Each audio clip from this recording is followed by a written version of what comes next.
우리가 인생을 살다 보면 참 이해가 안 되는 사람을 만날 때가 많습니다. 어떻게 저런 말을 할까? 이해가 안 되는 사람. 어떻게 저렇게 생각할 수 있지? 이해가 안 되는 사람. 어떻게 저런 행동을 할까? 이해가 되지 않는 사람. 어떻게 저렇게 살지? 이해가 안 되는 사람.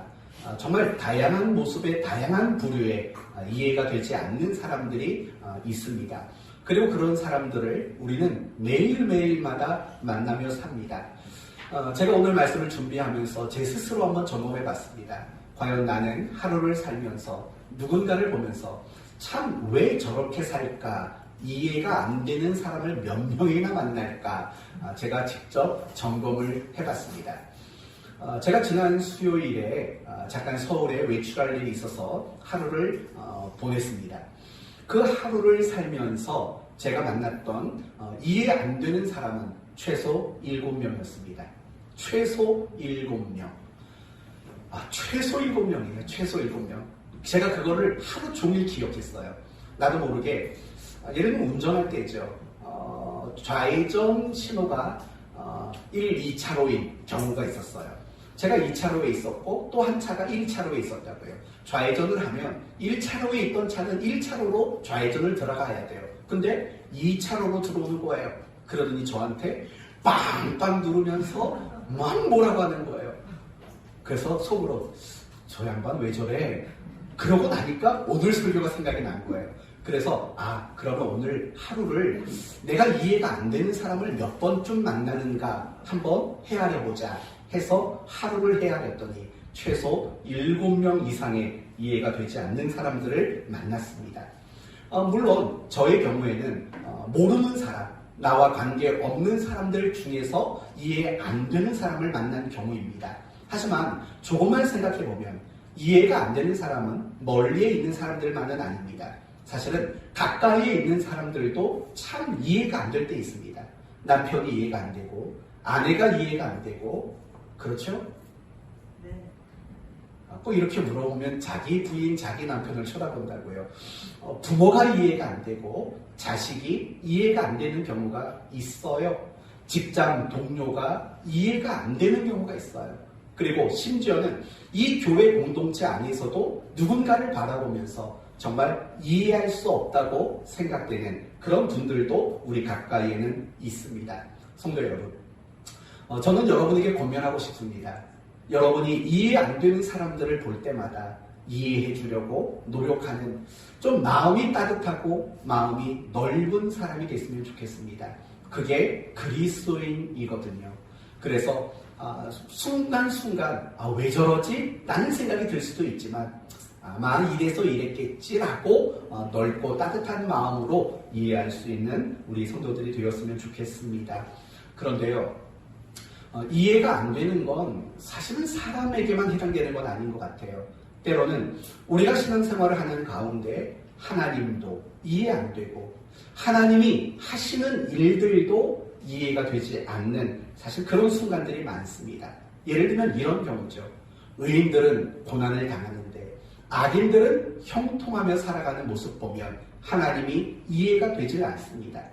때로는 자연재해로 인해서 굉장히 안타까운 생명들을 잃어가는 경우들을 보게 됩니다. 그러면 또 하나님도 이해가 되질 않습니다. 또 믿는 우리의 삶 속에서 억울하고 또 당황스러운 일을 생겨도 우리는 하나님이 이해되지 않는다는 그런 마음을 느낄 때가 있습니다. 오늘 본문도 마찬가지입니다. 주님이 이해되지 않았던 세례 요한에 대한 이야기를 우리에게 소개하고 있습니다. 그러므로 오늘 말씀을 통해서 우리가 하나님이 이해되지 않는다고 느껴질 때 우리가 알아야 할 것이 무엇이며 우리가 노력해야 될 것이 무엇인가 라는 이 부분에 초점을 맞춰서 오늘 말씀을 여러분에게 전하려고 합니다.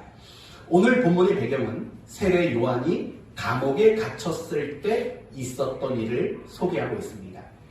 여러분, 세례 요한은 왜 감옥에 갇혔을까요? 이유는 간단합니다. 그 시대 갈릴리와 베레아 지역을 통치하던 헤롯 안티파스라는 분봉왕이 있습니다. 이 왕의 잘못을 공개적으로 책망했기 때문입니다. 어떤 잘못을 했을까요? 이 헤롯 안티파스가 자신의 이복 동생인 헤롯 빌립의 아내를 빼앗았습니다. 그리고 동생의 아내와 결혼을 한 겁니다.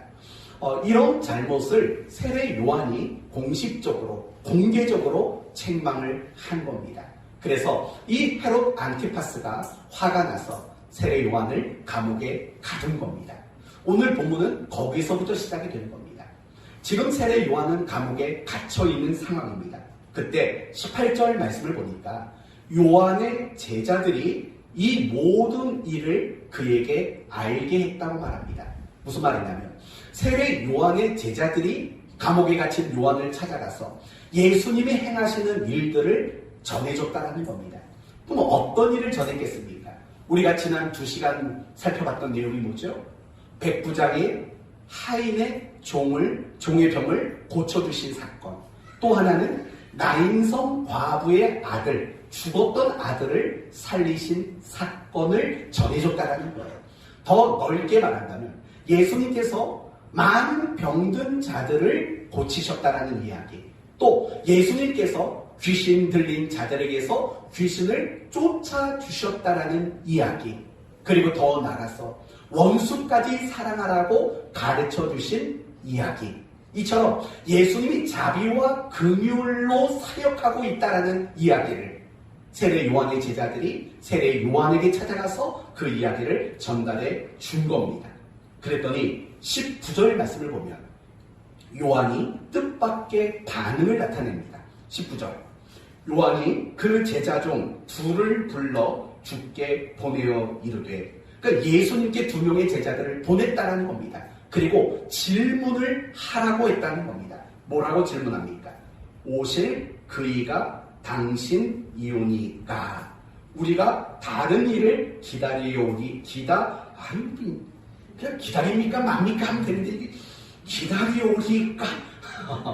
아이고 참 이럴 때 보면 막 혀가 말려요. 방언 나오겠어요. 그러니까 이런 본문이 나오면 제가 옛날에 의정부에서 사역할 때 담임 목사님한테 얼마나 혼났던 기억이 나는데요. 이 담임 목사님이 부목사들한테 예배를 인도하라고 시켜요. 그러면은요 뒤에서 뭘 하냐면 성경책에다가 연필로 체크를 해요. 무슨 체크를 하냐면 글자를 잘못 읽은 게 몇 개인가 표시를 해둬요. 그리고 그날 예배가 끝나고 나면은요 의정부에서 오신 분 안 계시죠? 그날 교역자 회의 할 때 그걸 다 지적하는 거예요. 목사님, 요 글자 틀렸고 요 글자는 발음이 이상했어요. 이런 걸 다 지적해 주는 거예요. 이건 좀 웃기는 얘기지만 그러니까 부교육자들이 너무 민망하고 화가 나는 거예요.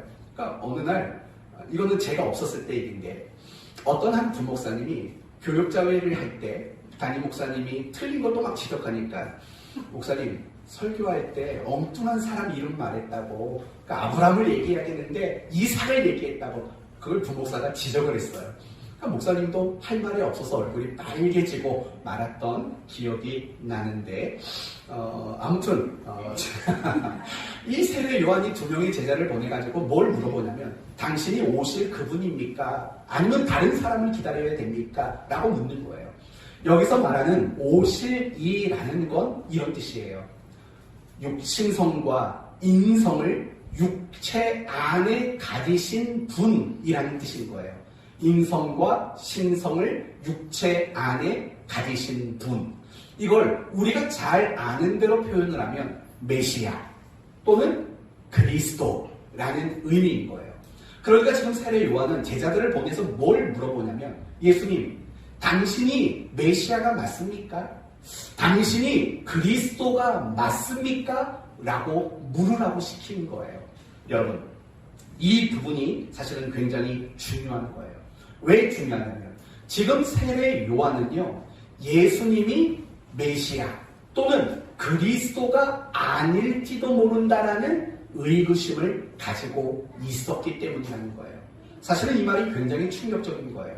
세례 요한이에요. 그런데 그런 그가 당신이 메시아가 맞습니까? 아닙니까? 의심스럽습니다라고 이야기를 하는 거예요.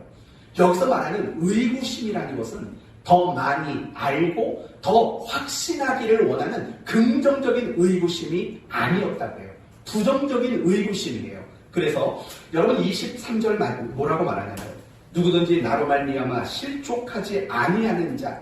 여러분 실족은 절대로 긍정적인 의미가 아닌 거예요. 이건 부정적인 의미예요. 올무에 가까이 가다라는 뜻이에요. 덫에 가까이 다가서다라는 뜻이에요. 이거는요 굉장히 부정적인 거예요. 그러니까 지금 세례 요한이 당신이 그리스도가 맞습니까? 아닙니까? 라고 묻는 이 의구심은 대단히 부정적인 의미에서 나온 의구심이다 라는 것을 우리는 알 수 있는 거예요. 굉장히 충격적인 거죠. 왜 충격적입니까? 세례 요한이 누구죠? 예수님을 가장 먼저 메시아와 그리스도라고 선포한 사람이에요. 요한복음 1장을 보시면 세례 요한이 뭐라고 말했냐면 저기 세상 죄를 지고 가는 하나님의 어린 양을 보라. 세례 요한이 외친 거예요. 하나님 나라에 대한 통찰력, 메시아와 그리스도에 대한 엄청난 안목을 가진 사람이라고요. 그가 이 땅에 있는 그 누구보다도 예수님을 메시아와 구주로 고백하고 선포한 사람이라고요. 뿐만 아니라 예수님은 세례 요한에게 찾아와서 세례를 받으셨어요. 그리고 세례 요한에게 세례를 받았을 때 두 가지 특징적인 이야기가 나와요. 하나는 성령이 무엇처럼? 비둘기처럼 예수님 위에 강림하시는 것을 요한은 목격했다고요.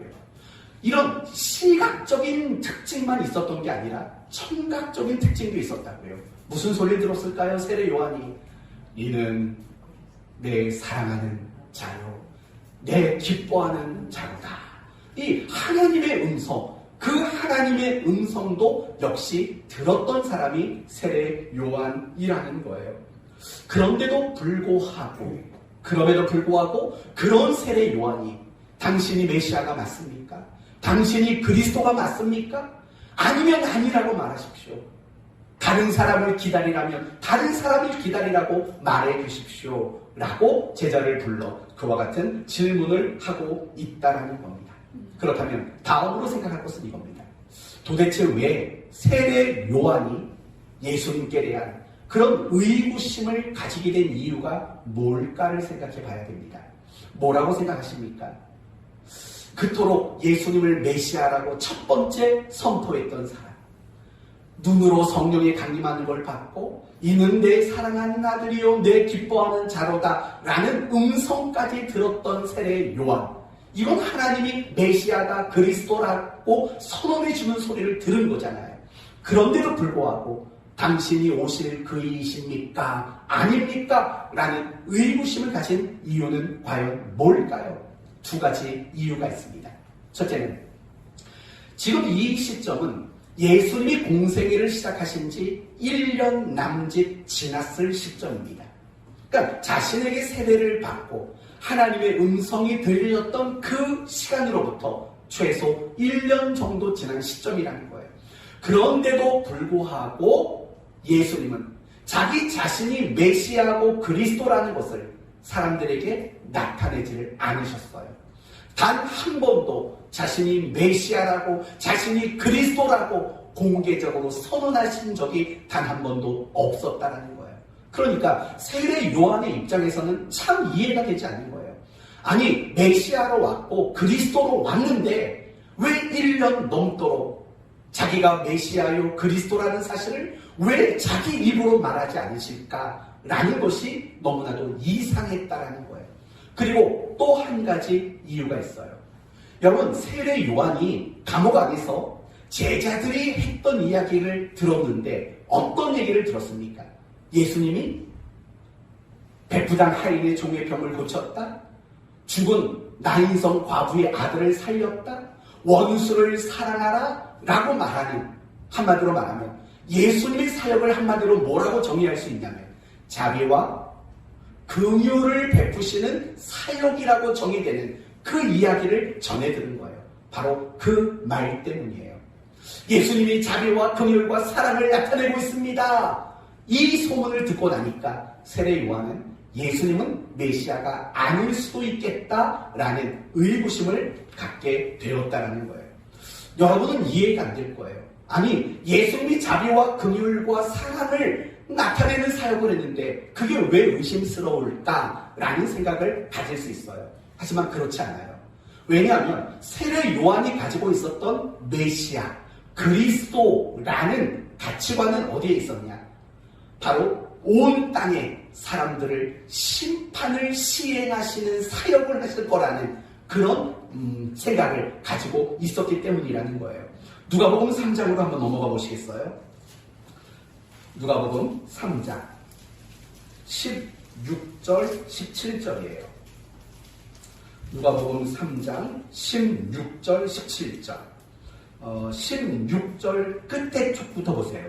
16절 마지막 쪽부터 보시면 그는 성령과 불로 너희에게 세례를 베풀 것이다 라는 거예요.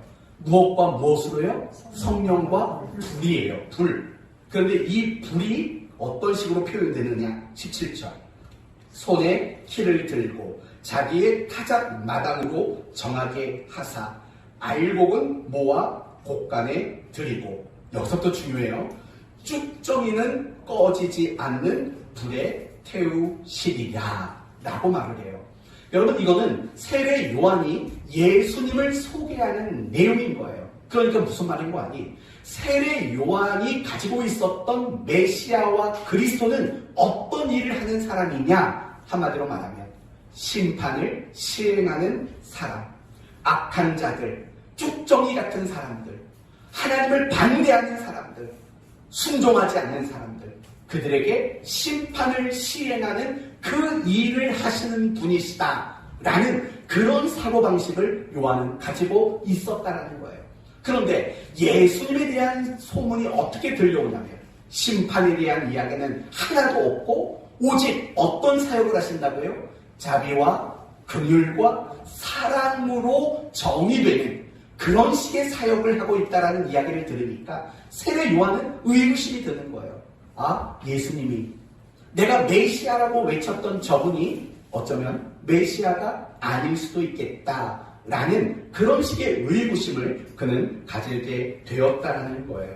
사랑하는 성도 여러분, 그 결과 세례 요한은 2명의 제자를 보낸 거예요. 그리고 예수님에게 답을 듣고 싶었던 거예요.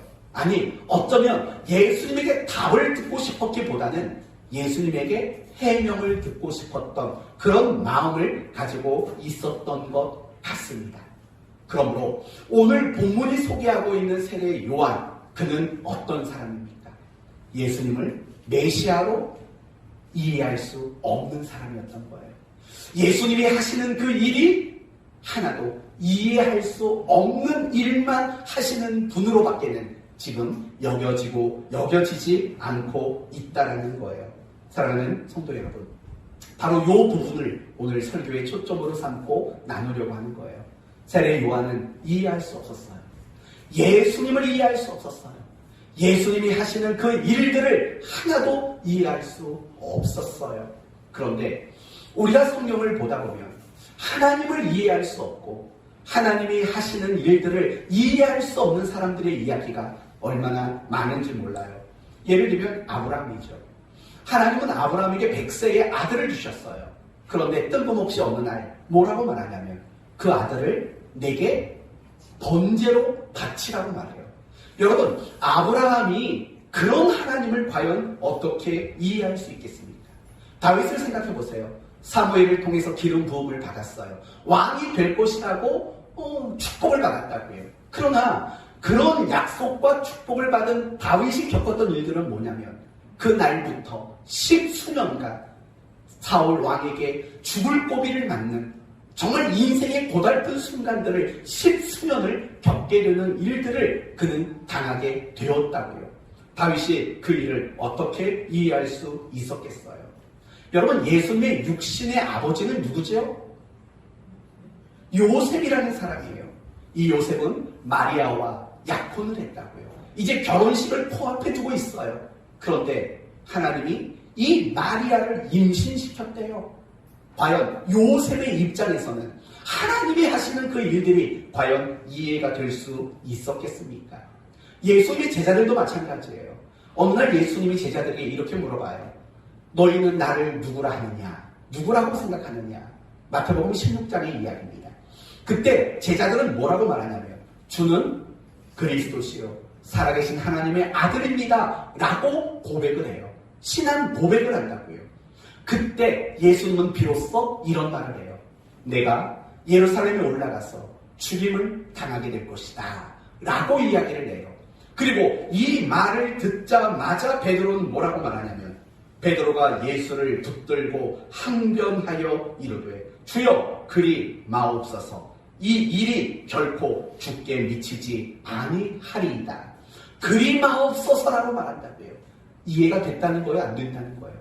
아니 우리 입으로는 당신을 그리스도라고 고백했는데 당신을 메시아라고 고백했는데 죽는다니요.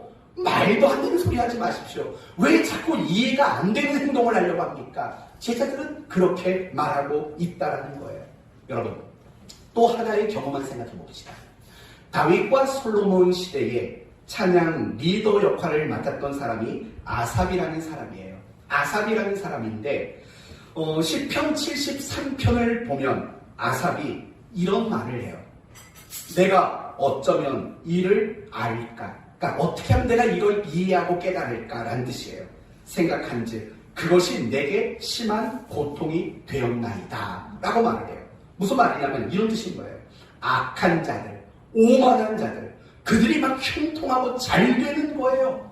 그걸 내가 이해해보려고 노력을 했다는 거예요. 그런데 결국 내게 심한 고통이 되었나이다.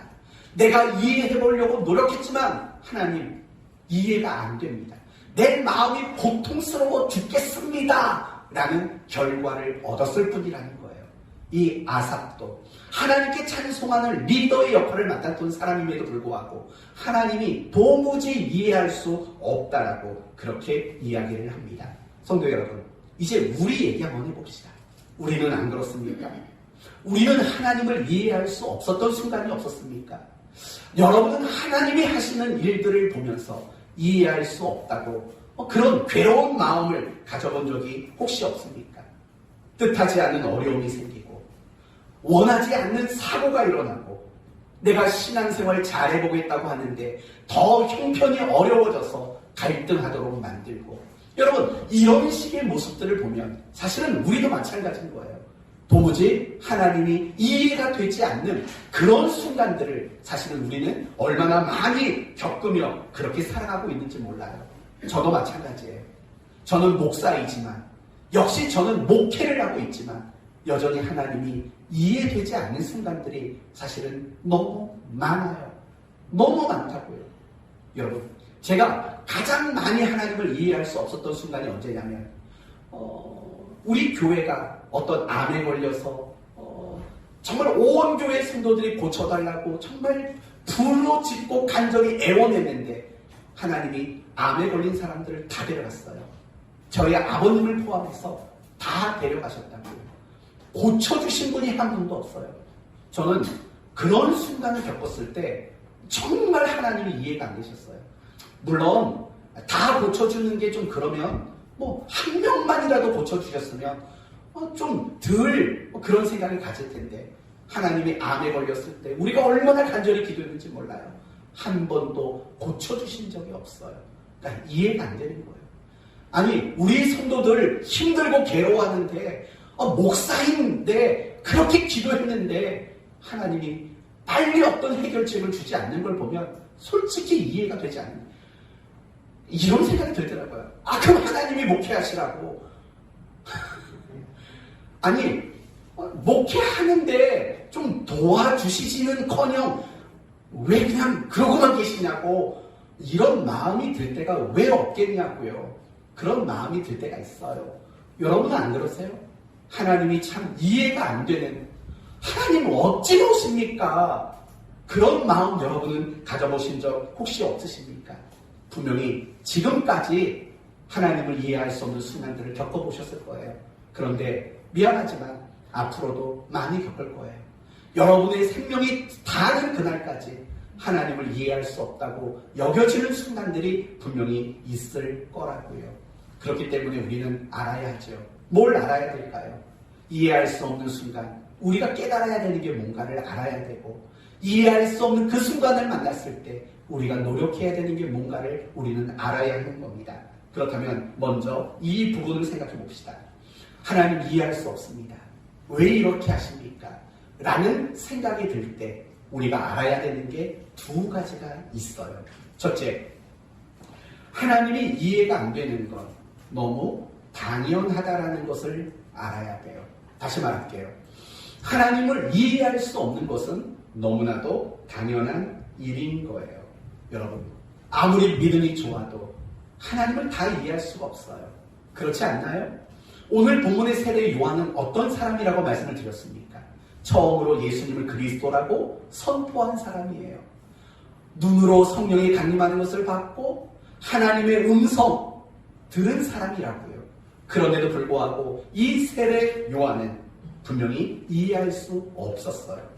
여러분, 오늘 본문을 보면은 예수님이 세례 요한을 얼마나 칭찬하는지 몰라요. 다음 본문이에요. 다음 본문 보시면 26절을 한번 보시겠어요. 26절. 그러면 너희가 무엇을 보려고 나갔더냐? 선지자냐? 옳다. 내가 너희에게 이르노니 선지자보다 더 훌륭하대요. 지금까지 있었던 선지자보다 세례 요한은 더 훌륭하다라고 말을 해요. 28절. 내가 너희에게 말하노니 여자가 낳은 자 중에 요한보다 큰 자가 있다 없다? 없다. 어떤 사람이라는 거예요? 대단한 사람이라는 거예요. 요한은 정말 대단한 사람이라는 거예요. 그럼에도 불구하고 그런 요한도 주님을 이해할 수 없었던 거예요. 여러분, 믿음의 조상 아브라함도 역시 하나님을 이해할 수 없었어요. 하나님의 마음에 합한 자라고 여김을 받았던 다윗도 하나님을 이해할 수 없었어요. 누구도 하나님을 이해할 수 없어요. 왜냐하면요, 사람은 자기 기준과 자기 수준 이상은 절대로 이해할 수 없기 때문에 그래요. 내 수준, 그리고 내 실력, 내 기준 그 이상은 절대로 이해할 수 없어요. 여러분, 우리가 누군가를 보면서 저 사람 왜 저래? 라고 생각이 드는 이유가 뭔지 아세요? 그게 여러분이 가진 기준 때문에 그래요. 예를 들면 오늘 본문을 봐요. 세례 요한이 예수님을 왜 메시아로서 인정하지 못하고 이해하지 못했을까요? 자기는 어떤 기준을 가지고 있어요? 메시아라면 무엇을 시행하는 사람? 이거 기억 못해요? 뭘 시행하는 사람이라고 그랬죠? 심판. 그쵸? 쭉정이를 불태우는 심판을 시행하는 분이야말로 메시아다라는 기준을 가지고 있었다고요. 자기가 가진 그 기준 이상의 일들은 사실은 사람은 이해할 수 없는 거예요. 모든 게 마찬가지예요. 어떤 사람을 볼 때 저 사람 왜 저래? 라고 말하는 거는요, 그 사람이 틀렸을 수도 있어요. 하지만 그 사람이 틀리지 않았는데도 이해가 안 될 수 있어요. 왠지 아세요? 내가 가지고 있는 기준 때문에 그래요. 내가 가지고 있는 기준과 내가 가지고 있는 그 수준, 그 이상의 것들은 우리는 이해할 수가 없는 거예요. 우리는 인간이에요. 하나님은 누구죠? 하나님이에요. 여러분, 우리는 인간이고 하나님은 하나님이에요. 우리와는 다른 존재예요. 더 정확히 말하면 우리와 비교할 수 없이 크고 높고 깊고 넓고 무한하신 분이시라고요. 우리는 그분과 비교할 수 없는 그런 존재인 거예요. 우리는 내 자신도 몰라요. 그쵸? 내 마음도 모르고 내 자신도 이해 못해요. 내 스스로도 이해를 못한다고요.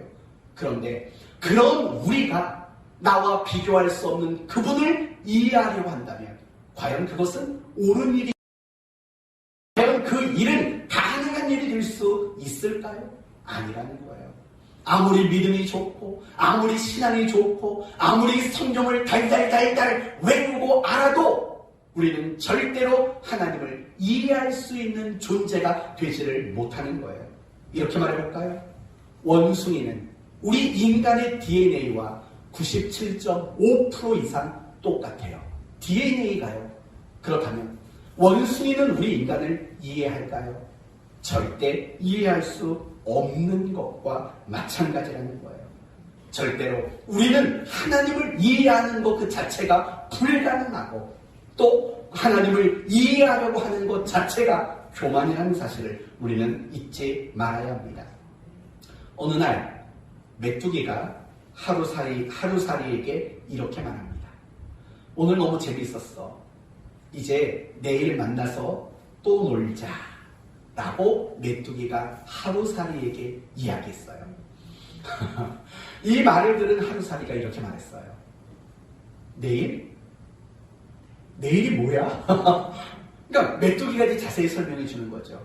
이제 캄캄한 밤이 되고 새벽에는 반짝이는 별이 뜨고 그리고 조금 더 지나면 조금씩 세상이 밝아져 올 거야. 그러면 그게 내일이야. 내일 만나자 라고 말했어요. 그런데도 하루살이는 내일을 이해할 수 없었어요. 왜냐하면 하루살이에게는 오늘이 전부였기 때문에 그래요. 오늘이 전부였어요. 내일을 알 수 있는 수준이 없어요. 이 하루살이에게는 어떤 수준만 있냐면 오늘까지만 알 수 있는 수준인 거예요. 내일을 이해할 수 있는 수준이 없었어요. 다음날 아침 메뚜기가 나갔는데 하루살이가 안 보여요. 죽었겠죠. 하루 살고 죽었겠죠. 너무 심심해서 개구리를 찾아갔어요. 개구리와 정말 신나게 몇 달을 재밌게 놀았는지 몰라요. 이제 겨울이 다가와요.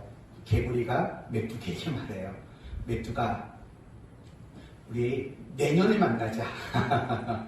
내년에 만나자 라고 메뚜기에게 이야기를 했어요. 그랬더니 메뚜기가 정색하면서 이렇게 말했대요. 내년? 내년이 뭐야? 여러분 이런 말 있잖아요. 메뚜기도 한철이라고. 메뚜기도 한철. 이 메뚜기는 내년이 뭐냐고 물은 거예요. 또 개구리가 친절하게 답변해 주죠. 이제 날씨가 더 추워지고 낙엽이 그 후에는 들판이 하얀 눈으로 뒤덮일 거야. 그러다가 조금씩 따뜻해지면서 땅에서 새싹이 돋아날 거야. 그게 내년이야. 그때 만나 라고 말했답니다. 아무리 설명을 자세히 해줘도 메뚜기는 그 말을 이해할 수 없었다는 거예요. 무슨 말인지 아시겠죠? 여러분에게 다시 묻겠습니다. 하나님 이해 안 되십니까? 하나님을 이해하는 것 자체가 사실은 우리에게는 불가능한 일 아닐까요? 그러니까 이 불가능한 일을 가지고 우리는 이렇게 말하는 거예요. 하나님 이해가 안 됩니다. 왜 그렇게 행동하십니까? 라고 말하는 것과 다르지 않다는 거예요. 이사야서 55장을 보면 여러분이 잘 아시는 이런 말씀이 나와요. 여호와의 말씀에 내 생각은 너희 생각과 다르며 내 길은 너희 길과 달라서 하늘이 땅보다 높음같이 내 길은 너희 길보다 높으며 내 생각은 너희 생각보다 높으니라. 하나님은 그렇게 말씀하셨어요. 왜 이렇게 말했을까요? 하나님을 이해하려는 인간들이 있었기 때문인 거죠. 하나님을 이해하고 하나님을 완벽하게 소화하려고 하는 그런 사람들이 있었기 때문에 이런 말씀을 주셨을 것이라고 생각이 듭니다. 여러분이 하나님을 이해할 수 없다고 느껴지는 순간이 있다면 꼭 아셔야 돼요. 절대로 하나님을 이해할 수 없다라는 그 이해할 수 없는 것 그 자체가 너무 당연한 것이라는 것을 여러분이 아셔야 합니다. 두 번째, 여러분이 알아야 될 게 있어요. 그것은 여러분이 하나님을 이해할 수 없다고 느껴지는 그 순간에도 하나님은 여러분을 위해서 일하시는 분이라는 걸 아셔야 해요. 여러분 보통 우리가 하나님 이해할 수 없습니다 라고 투정을 부릴 때가 언제일까요? 대부분 고달픈 시간이에요. 힘겨운 시간이에요. 내가 불행하다고 느끼는 그 순간에 우리는 하나님을 이해할 수 없다고 느껴요. 반대로 모든 게 행복하고 모든 게 만족스러워요. 그런데 그런 순간에 하나님 정말 이해가 안 됩니다. 나한테 왜 이렇게 만족스럽게 해주십니까? 이런 분은 없다고요. 우리가 하나님 이해가 안 됩니다 라는 생각이 드는 순간은 내게 불행과 고통과 아픔과 절망과 두려움과 염려와 이러한 것들, 내가 원하지 않는 순간들을 만났을 때 대부분 하나님 이해가 되지 않습니다 라는 이런 생각들을 하게 된다는 겁니다. 그러니까 중요한 건 뭐냐, 그런 순간에도 하나님은 우리를 위해서 일하시는 분이라는 것을 우리는 알아야 한다는 것입니다. 우리 민우가 바둑을 배우고 있습니다. 저는 바둑을 둘 줄 모릅니다. 오목만 조금 하는데 오목도 제대로 못합니다. 혹시 여러분 가운데 바둑 좀 두시는 분 계십니까? 바둑을 둘 때 쓰는 용어 중에 하나가 포석이라는 용어가 있습니다. 여러분, 포석이 뭡니까? 처음 바둑을 시작할 때 여기저기에다가 자기 돌멩이를 갖다 놓는 게 포석이에요. 그러면 이 바둑을 둘 줄 모르는 사람은요, 아니 돌멩이를 여기에 갖다 두고 저기에 갖다 두고 하는 그것 자체를 이해하지를 못합니다. 이를 왜 거기에 두었을까라고 생각을 할 때가 많다라는 거예요. 그렇지 않습니까? 그러나 정말 바둑을 잘 두는 사람은요, 돌멩이를 거기에다가 왜 두었는지 알아요. 그리고 나중에 가보면요, 돌멩이를 엉뚱한 데다가 올려놓은 이유가 나타나요. 거기에 집을 짓게 돼요. 집이 만들어지게 돼요. 바둑을 다 피차 모르니까 설명해도 몰라요. 또 오목으로 바꿉시다. 까짓 거. 오목은 자기 돌을 나란히 5개를 붙여놓으면 이기는 거예요. 그러니까 오목을 잘 못 두는 사람은요, 무조건 뭘 찾냐면 3개, 내가 3개 붙은 거, 그걸 찾는다고요. 그리고 거기에다가 돌멩이를 하나 갖다 놔요. 그리고 그때부터는요, 말도 안 해요. 괜히 말 잘못했다가 들통날까봐. 그리고 상대방이 내가 4개 놓은 거에다가 하나 막을까봐 막 심장이 벌렁벌렁 거린다고요. 근데 정말 오목을 잘 두는 사람은요, 3개 붙이고 4개 붙이고 여기에 별로 관심이 없어요. 어떨 때 보면은요, 말도 안 되는 데다가 돌멩이를 갖다 놔요. 그러면 이 사람 참 오목 못 두는 사람인가 보다 싶어요. 근데 어느 순간에 5개가 다 붙어 있어요. 기가 막힌 거예요. 그런 것들을 우리는 포석이라고 말해요. 그리고 그 포석 중에 승패를 결정짓는 하나의 포석을 뭐라고 말하냐면 신의 한 수라고 말해요. 그 놓은 포석 하나가 바둑이든 오목이든 이기도록 만드는 결정적인 역할을 하는 거, 그게 포석이라는 거예요. 제가 왜 이런 얘기를 꺼냈냐면요, 여러분은 이런 생각이 들잖아요. 하나님은 왜 이런 일을 나한테 겪게 하셔? 참 하나님 이해가 안 돼. 하나님은 왜 나한테 이런 불행을 겪게 하셔? 참 이해할 수 없어 라고 생각한다고요. 그게 뭐냐? 하나님의 포석이라는 거예요. 그 순간에는 우리는 하나님보다 고수가 아니잖아요. 하나님보다 한참 하수라고요. 그러니까 하나님이 어떤 위치에다가 어떤 포석을 놓으면은요, 그걸 왜 거기다 놨는지 이해가 되질 않는다고요. 우린 하수니까. 그러나 중요한 것은요, 여러분의 인생 앞에 하나님이 놓으신 그 포석은 나는 이해할 수 없어요. 하지만 우리 인생의 가장 최고수이신 하나님이 그곳에 포석을 놓은 것, 결국 신의 한 수일 수 있다는 거예요. 요 부분이 사실은 중요해요. 어떤 신자가 배를 타고 바다를 향해 나갔어요. 근데 배가 뒤집히고 말았어요. 부사일생 무인도에 도착했어요. 살았어요. 처음에는 하나님 이게 무슨 일입니까? 원망스럽기도 했어요. 그러나 살았다라는 감사와 기쁨 때문에 원망하지 않았어요. 그리고 이 무인도에서 자신이 얼마나 오래 살지 모르니까 움막을 하나 지었다고요. 그리고 먹을 걸 찾으려고 잠시 비운 사이에 그 움막에서 불이 나버렸어요. 그런 움막, 불타버린 움막을 보고 이 신자는 참아왔던 원망을 쏟아내기 시작했어요. 하나님, 바다에 빠뜨리고 내가 어떻게든 살아보려고 움막까지 지었는데 다 불태워버렸습니까? 원망을 쏟아놨다고요. 근데 멀리서 배 한 척이 다가오더라는 거예요. 알고 봤더니 그 배는 자신을 찾으려고 나온 구조배였어요. 나중에 그들에게 물어본 거죠. 내가 여기 있는 거 어떻게 아셨습니까? 그러니까 그들이 이렇게 말하는 거죠. 당신이 불을 피워 연기로 신호를 낸 거 아닙니까? 여러분, 이 이야기를 보면서 우리는 뭘 생각하냐면 우리는 이해할 수 없는 순간들이 인생에 너무 많다는 거예요. 하지만 여러분, 그 불타버린 문막이 그 인생에, 그 신자의 인생에는 사실은 신의 한 수였거든요. 만약에 그 운막이 불타지 않았다면 그는 영원히 그 무인도에서 살지도 몰라요. 구조받지 못했을지 몰라요. 하지만 이해할 수 없는 일들이 일어났을 때 비로소 그것이 그를 다시 구조받도록 만드는 결정적인 역할을 했다는 거예요. 우린 이걸 알아야 된다고요. 하나님이 이해할 수 없다고 느껴지는 그 고달픈 시간, 그 시간 속에서도 하나님은 여러분을 위해서 일하신다고요. 여러분이 이해할 수 없다고 여기는 여러분의 인생의 그 돌멩이는 하나님이 여러분의 인생에 놓으신 신의 한 수라고요. 우린 그걸 알아야 되는 거예요. 그럴 때 비로소 우리 마음에는요, 평안함이 찾아오게 돼 있어요. 하나님이 이해할 수 없습니다! 라는 요동치는 마음에서 비로소 잔잔해진 마음을 갖게 되는 거고, 마음의 평안을 얻을 수 있는 우리가 될 수 있다는 거예요. 사랑하는 성도 여러분, 지금 하나님을 이해할 수 없다고 생각하고 계시는 분 계십니까? 하나님을 이해할 수 없다고 느껴지는 순간 속에 힘들어하는 분이 계십니까? 두 가지를 아셔야 합니다. 아무리 우리가 날고 뛰어도 하나님은 이해할 수 있는 대상이 아니라는 것.